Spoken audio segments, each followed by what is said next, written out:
Problem 6. For the figure below, give the following.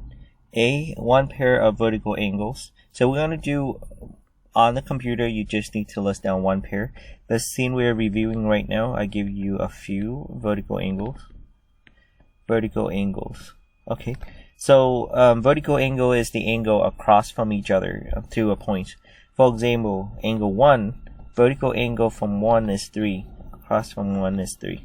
Okay, or angle 2 and 4. Angle 5 and 7. And angle 6 and 8. Okay. The angles that form a linear pair. So linear pairs means that two angles side by side form a straight line. Linear pair. Side by side form a straight line. For example, angle 1 and 2, they side by side and they form a straight line, which is line L. Or angle 1 and 4, which 1 and 4 form the line N. Or we can say 2 and 3, or 4 and 3. So there's a lot of pair, just pick one. Congruent angle. Okay, congruent angle, the vertical angles are always equal to each other. So angle 2 and 4 are congruent. 2 and 4 are congruent. By the way, congruent means equal. 2 and 4 are congruent, or 1 and 3.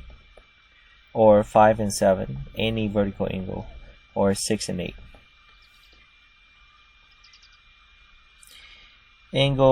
Problem 7, we're going to prove based on the given two parallel lines, we're going to prove that two angles are congruent.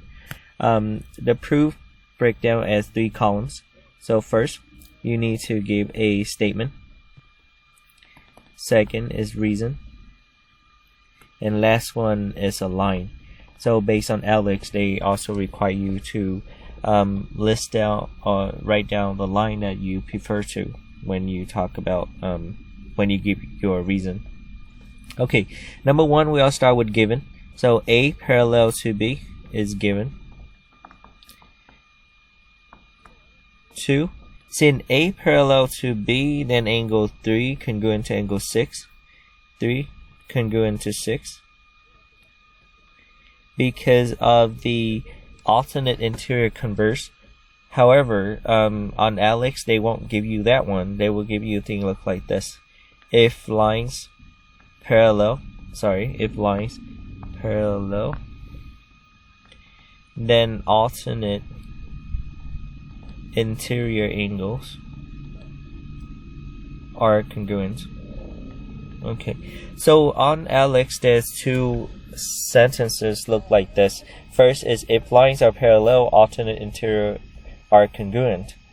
The second statement is if alternate interior angles are congruent, then line parallels. So on the if statement, whatever was on your given is have to be the first thing to go. A parallel to B, that's why we choose if lines are parallel, because we start with parallel lines. And our conclusion is alternate interior are congruent.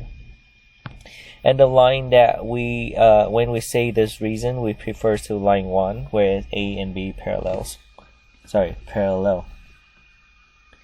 Angle 8.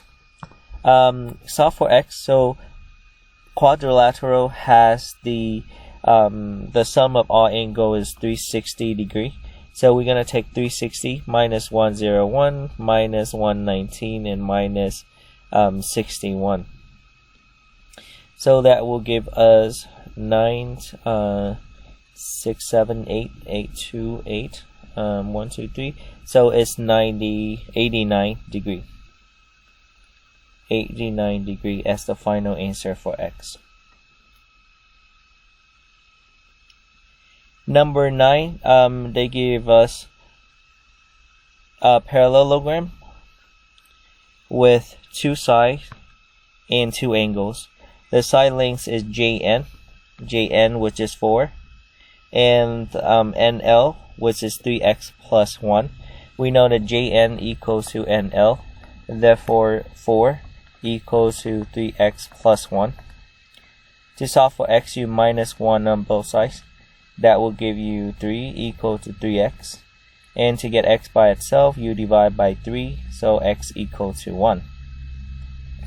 Okay, the second part of this problem is find the angle NJK, measure of NJK, NJK. NJK is technically angle J, NJK is angle J. Okay, and angle J is alternate interior angles to angle L. So L equal to 66, therefore J also equal to 66. Measure of NJK equal to 66 because of alternate interior angles.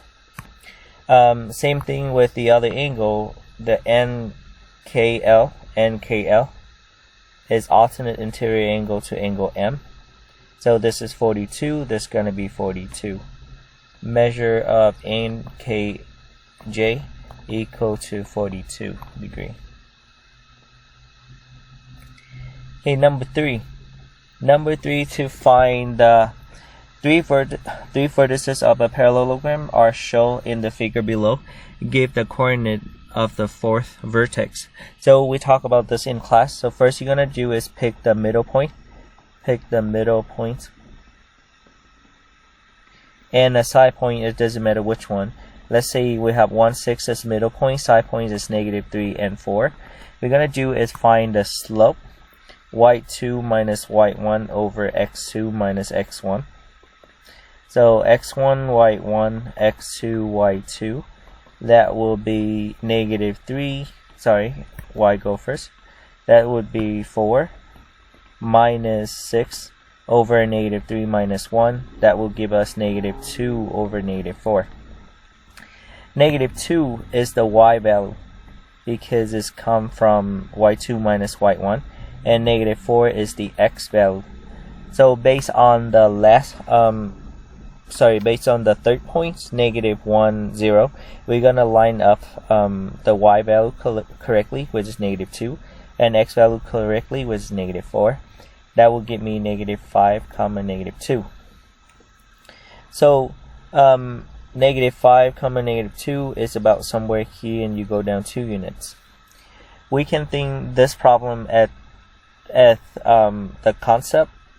We can use the concept to solve this problem, or after you find out the slope, -2 over 4, we can use the pattern.